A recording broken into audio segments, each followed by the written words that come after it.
Hi everyone, it's Alyssa. I'm here again with another one of our student docents for our special edition Johnson ArtBeat podcast. Today I'm here with Dorothy. Hi Dorothy. Hi Alyssa, thank you. Could you introduce yourself a little? I'm a student docent here at the Johnson Museum, and I'm a junior studying English and art history here at Cornell. Great. And what piece did you want to talk about today with us? Well, today I'd like to talk about M and Y, a piece done by Amy Sillman in 2007. It's actually located at the first stairwell here at the Johnson. Great. Yeah, I love that piece. Could you tell us a little bit about it? Yeah, sure. I think I'm going to talk a little bit more about Amy Sillman before I delve into the more complex ideas of this piece. Great. So, first off, Amy Sillman was born in Detroit, Michigan in 1954, and she currently resides in New York. In 1995, she received her MFA from Bard College. And just a little background on M&Y. It's an oil painting, and also you'll notice it was done in 2007, so it's a contemporary piece here at the Johnson. And I also wanted to point out a few things. Here on the second floor, we have some prints entitled O and N, R and E, N and V, and S and E, and these are other works done by Amy Sillman. So you might notice this theme of having two letters in some of her works. Great. Are those on display, those works here? Yeah, they're on display on the second floor right now. Cool. So it'd be good to check them out. Mm-hmm. So, okay, I'm going to go back to M and Y now. When you look at M and Y, you'll probably notice like the bright colors, the harsh lines, and you notice this really vibrant sunshine yellow, this really deep violet in the painting, and there are of course like other colors of the rainbow mixed in there. And also you'll probably notice some of the architectural qualities of the piece. I know that when I led a tour group of some of my friends here to the Johnson, one of my friends pointed out how he thought that the piece resembled a spacecraft because it's very architectural. You'll notice like I think 6 to 8 give or take sides to it, so it's either like a hexagon or an octagon shape. And when I first looked at the piece, I thought it resembled like a classic 1950s diner, and you can even see the windows within the piece, those squares cut into the hexagon. So overall, you can see this bold color effect along with the architectural element effect, maybe even this architecture. Maybe it can even be classified as that. And just structurally within this work, you'll notice a divide because you can definitely see a top to bottom to this piece. There's, like I said before, there's the yellow on the top, and then on the bottom you have this gray, black, purplish hue. And so it's divided into two parts.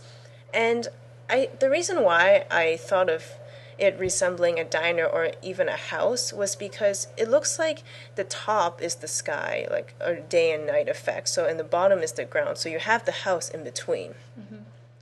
And like I said before, based on the architectural qualities, the colors of this piece, in summary, you can divide this painting into two parts.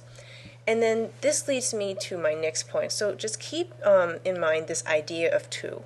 And think about the name itself, M and Y. They're two letters of the alphabet, but yet we don't know what M stands for, and we don't know what Y stands for.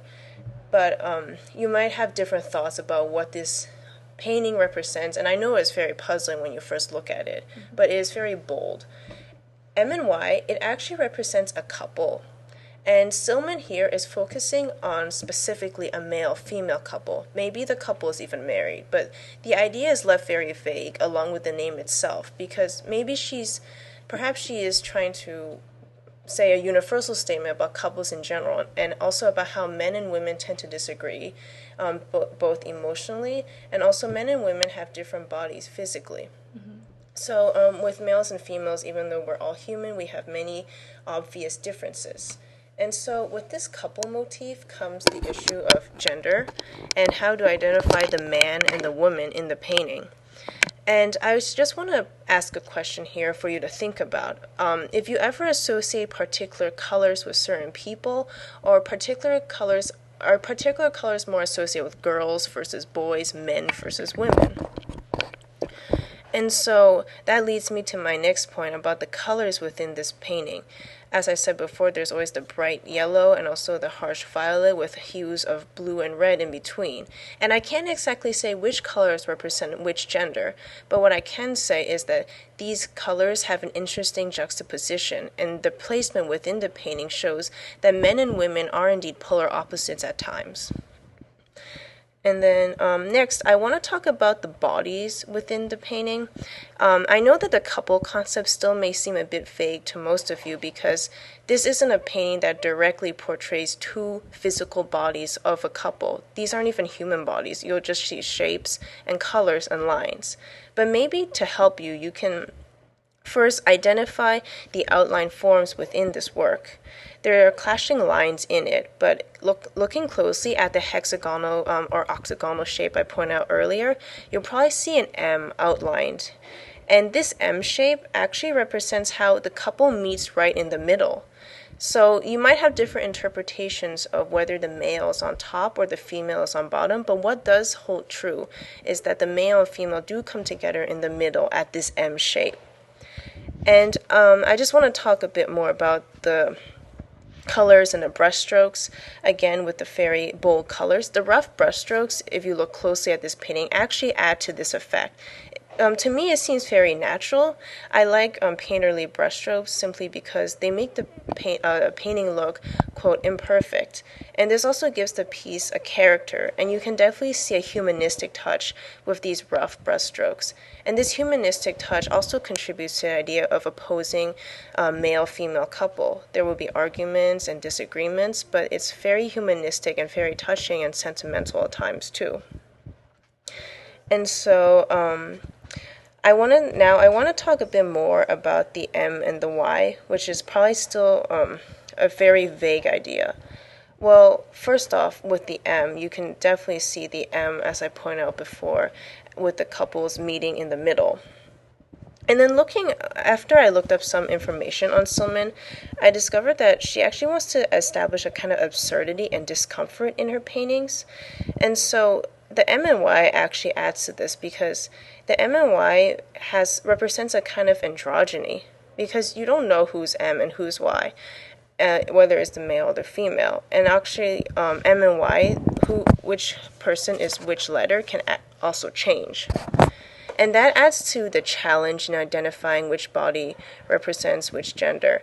And I think that as with M and Y, and maybe some of the other pieces I said before that are on display, such as O and N, R and E, N and V, and S and E, I think that Sillman leaves this very vague as she wants the audience to interpret who they think is M and who they think is Y.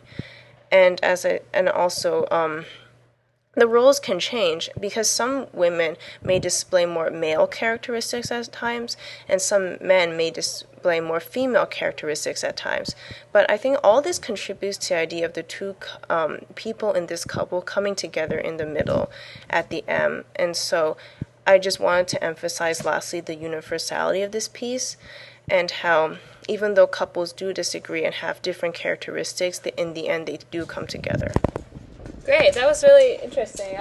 I hadn't really thought about it in the male and female idea before, so that was great. Thank you so much for talking with us. Thank you. Was there a particular reason why you chose this work?